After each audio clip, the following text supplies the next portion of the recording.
हम तो आपको ये बताने आए थे कि हमारे पिताश्री और माताश्री देवपट्टन वापस जा रहे हैं। हम जानते हैं, परंतु मैं यही रुककर काकाशी से युद्ध कला सीखूंगा।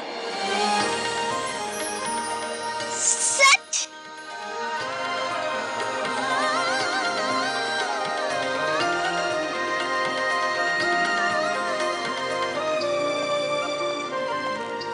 राजकुमारी जी, चलिए, नर्मदा प्रस्थान करने के लिए महाराज आपकी प्रतीक्षा कर रहे हैं। हाँ, हम आते हैं। चले राजकुमार, हम आपको अपने राज्य के गांव ले चलेंगे और अपनी सखियों से मिलाएंगे। आप चलेंगे ना हमारे साथ? अवश्य। आपके कितने मित्र हैं? बहुत सारे। चलिए।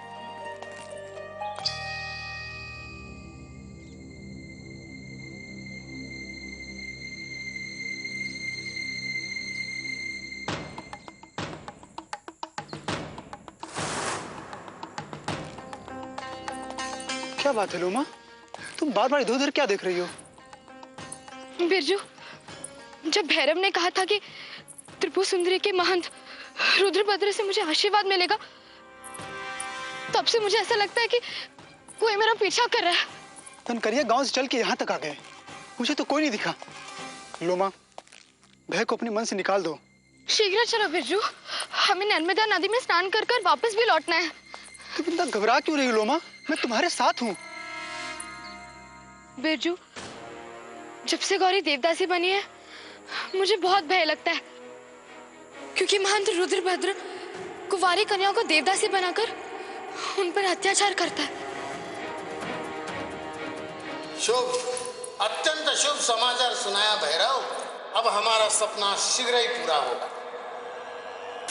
मेरे पास 111 देवदासियां होनी चाहिए और तनकारिया गांव की उस कन्या के मिलते ही उनकी संख्या 100 हो जाएगी और उसके बाद मैं गंग सर्वज्ञ से भी अधिक शक्तिशाली हो जाऊंगा और सोमनाथ पर भी मेरा आधिपत्य हो जाएगा। एक तीर से 2 शिकार। सिंह तो मरेगा ही, हिरणियों का झुंड भी मेरा है। हम तेरे पाखंड से अच्छी तरह से परिचित हैं। तेरा अधर्मी व्यापार यहां नहीं चलने देंगे हम। तद्दा चालुक्य को तुझ जैसे पाखंडी का ना तो आशीर्वाद चाहिए और ना ही कृपा। हम तुझे दंडित करने आए हैं। पाखंडी, चला जाए यहां से, अन्यथा कारावास में डलवा देंगे तुझे। किंतु अहंकारी दत्ता चालुक्य से अपने अपमान का प्रतिशोध लेना अभी बाकी है।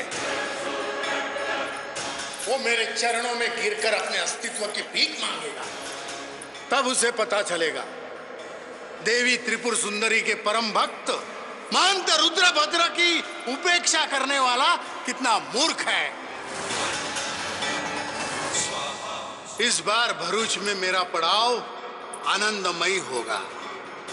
मैं अगले पूर्णमासी को अवश्य भरूच जाऊंगा और अमावस्या तक वही रहूंगा। भैरव, क्या नाम बताया उस कन्या का? लोमा, हाँ?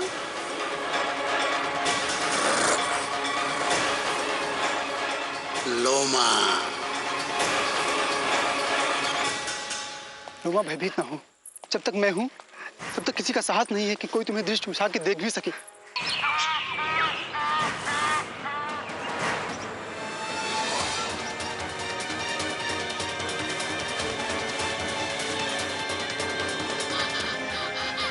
बिरजू, मुझे बहुत भय लग रहा है, शीघ्र चलो। भयभीत ना हो लोमा, नर्मदा नदी हम लोग पहुंचने ही वाले हैं।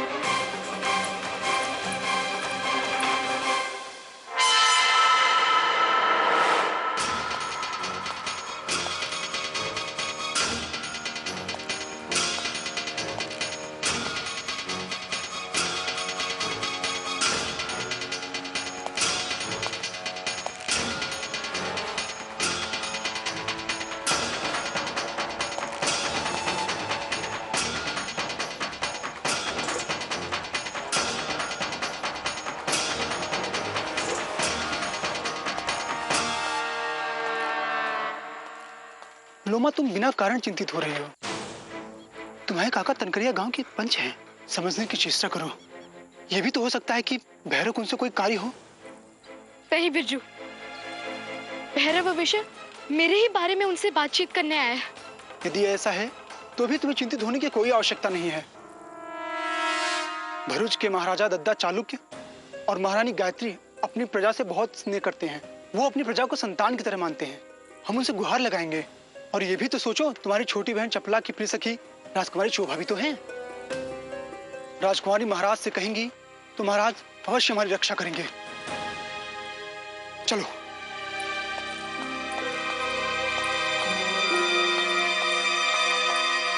सम्राट वल्लभ देव की, महारानी विजय लक्ष्मी की, गुर्जर गौरव दत्ता चालुक्य की, सम्राट वल्लभ देव की, महारानी विजय लक्ष्मी की, गुर्जर गौरव दत्ता चालुक्य की, सम्राट वल्लभ देव की। महारानी, हमने इस नदी की बड़ी महिमा सुनी है। सुना है कि जो कोई भी इसमें डुबकी लगाता है उसके पाप जन्म जन्मांतर के क्षमा हो जाते हैं। आप बिल्कुल ठीक कह रही हैं महारानी। नर्मदा की घोर तपस्या से प्रसन्न होकर भगवान शिव ने कई वरदान दिए थे। इस नदी के पाषाण से बने शिवलिंग की बिना प्राण प्रतिष्ठा की पूजा की जाती है। नर्मदा तट पर शिव पार्वती के अलावा और भी सभी देवी देवता निवास करते हैं। इसीलिए इस नदी का महत्व अन्य नदियों से बहुत अधिक है। सम्राट की जय हो। सम्राट, आप नर्मदा तट पर पधारे हैं तो पहले नर्मदा मैया की पूजा कर लीजिए और फिर प्राचीन गुफा में नर्मदा माँ के दर्शन कर लीजिए। फिर वस्त्र बदलकर स्नान कर लीजिए। जैसी नर्मदा मैया की इच्छा। सम्राट वल्लभ देव की, महारानी विजय लक्ष्मी की, गुर्जर गौरव दत्ता चालुक्य की। सम्राट की जय हो। सम्राट, आप नर्मदा तट पर पधारे हैं तो पहले प्राचीन गुफा में नर्मदा माँ के दर्शन कर लीजिए और फिर वस्त्र बदलकर स्नान कर लीजिए।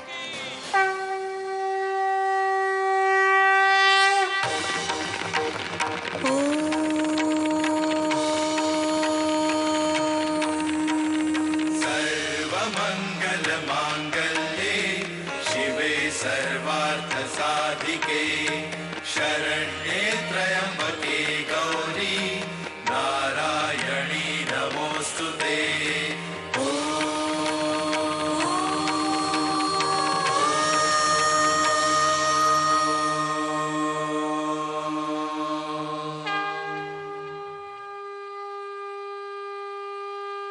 बोलो नर्मदा मैया की, बोलो नर्मदा मैया की, बोलो नर्मदा मैया की, बोलो नर्मदा मैया की, बोलो नर्मदा मैया की।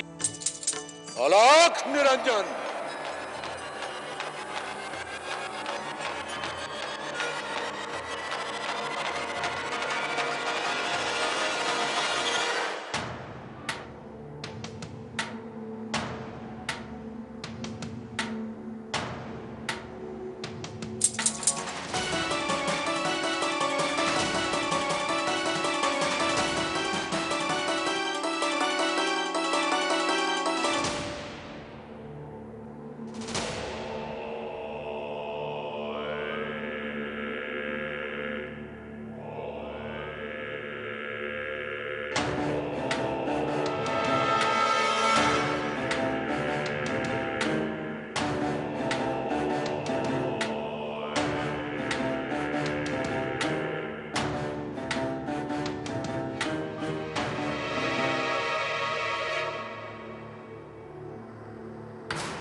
यशस्वी भव,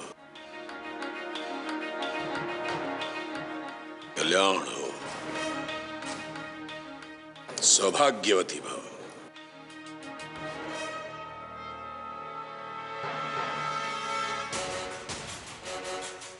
पुत्रवती भव।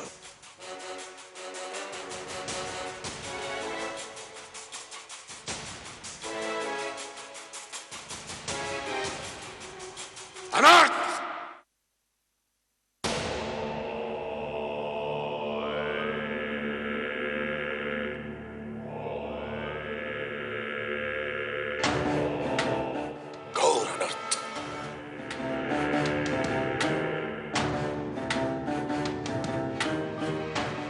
अभागनवान स्त्री हमारे चरणों को स्पर्श नहीं कर सकती, कदापि नहीं।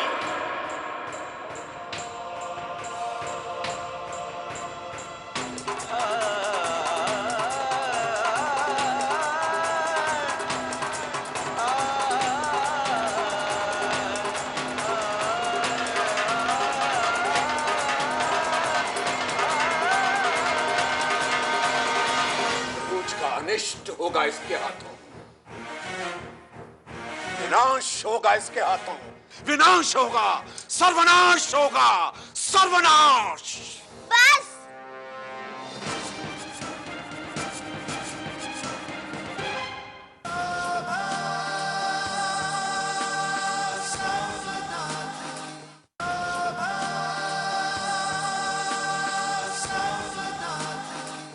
कोई अभागनवान स्त्री हमारे चरणों को स्पर्श नहीं कर सकती, कदापि नहीं।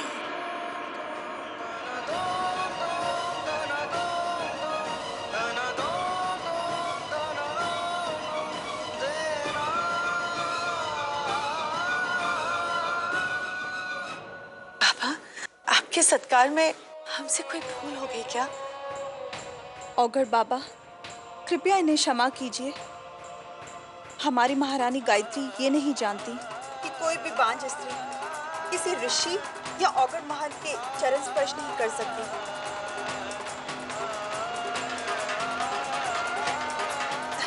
इनकी इस भूल के लिए आप कोई भी अनुष्ठान करें। ये भूल नहीं है, पाप है, पाप। पाप? हमसे पाप? हाँ, पाप ही नहीं, अपितु तुम्हारे जैसी स्त्री इस धरती के लिए बोझ है। अब शकुन हो तुम भरूच के लिए।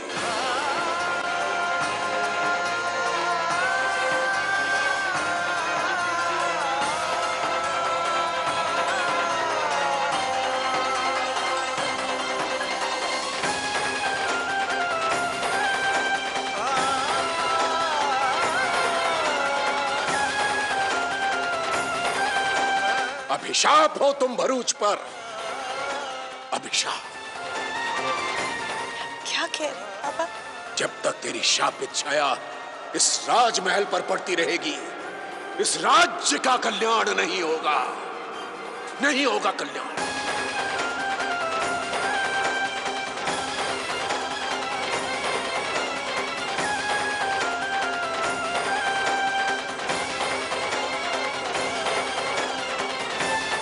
महारानी बनकर सुख और वैभव का उपभोग कर रही है तू। अरे जो स्त्री अपने पति का वंश चलाने के लिए उसे एक पुत्र नहीं दे सकती, इस राज्य को उसका उत्तराधिकारी नहीं दे सकती, वो महारानी कैसे हो सकती है?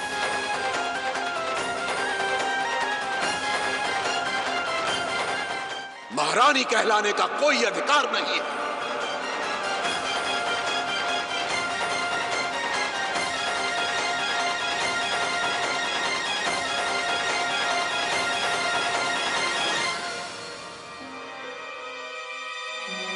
सुन, इसने अपना दुर्भाग्य मढ़ दिया है तेरे राज्य पर। नहीं, दत्ता चालुक्य नहीं।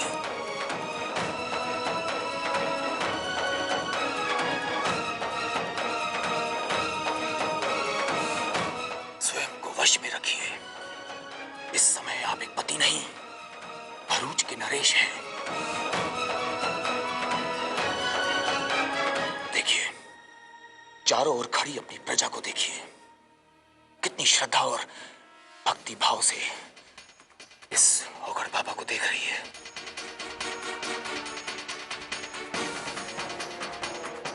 इस समय आपका जरा सा भी क्रोधित होना इन बैरागी बाबा के प्रति अनादर के रूप में देखा जाएगा और एक न्यायप्रिय और कर्तव्यनिष्ठ राजा के लिए ये उचित नहीं होगा। संयम रखिए, संयम। एक पत्नी का अनादर उसके पति के सामने। हमारी गायत्री जैसी भी है हमारी, हम उसका अनादर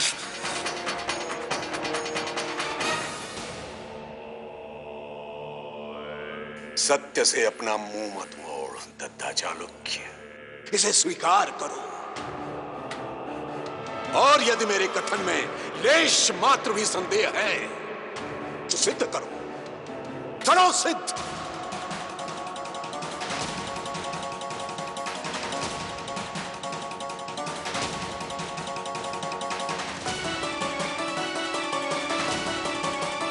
क्षमा करे बाप,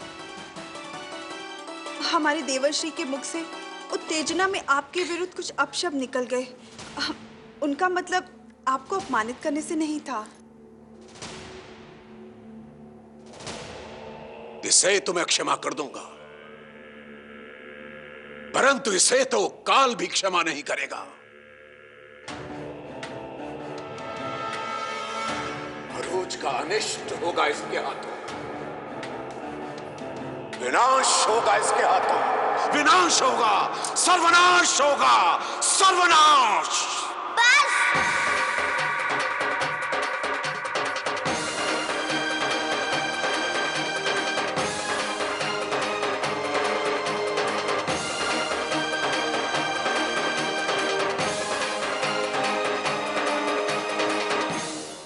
ये तुम्हारी गायत्री महारानी के रूप में एक डायन है,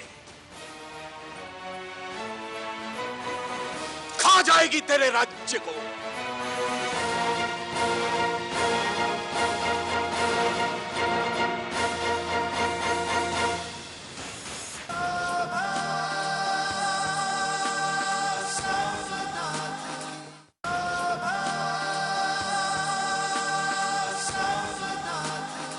विनाश होगा, सर्वनाश होगा, सर्वनाश।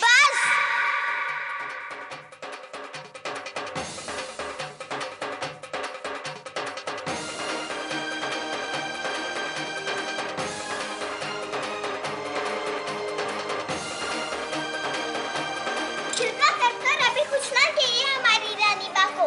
चागली, क्षमा कीजिएगा काका श्री, आप राजा होने का फर्ज निभाने के नाते बंधे हुए हैं। आप चुप रह सकते हैं, परंतु हम पुत्री हैं और पुत्री होने के नाते हम बंधे नहीं हैं।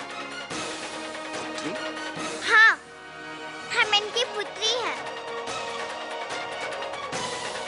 ये हमारी रानी बा है, समझे आप?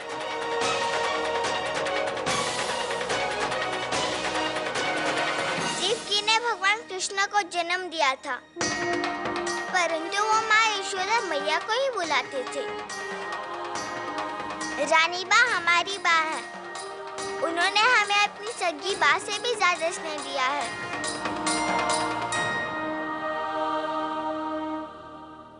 जिन्हें आप अभागन और अपशगुनी कह रहे हैं, वो भी भगवान सोमनाथ की संतान है, जैसे आप और हम सब हैं।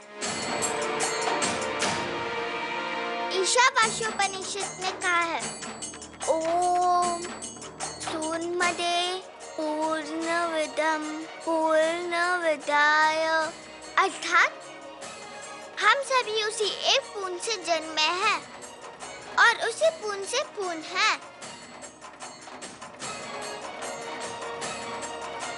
तो जितनी पूर्णता आप में है, उतनी ही हमारी रानी बा में है और हम सब में भी है।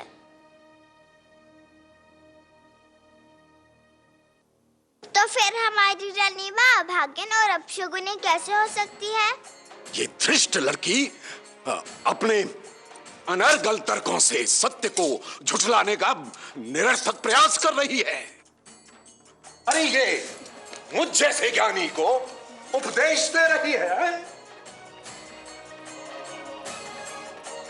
इस राज्य में संतों का, महात्माओं का अपमान हो रहा है, सम्मान नहीं मिलता उन्हें। अब इस राज्य में मैं एक सांस भी नहीं ले सकता, त्याग देता हूं इसे अभी, इसी समय जा रहा हूं मैं।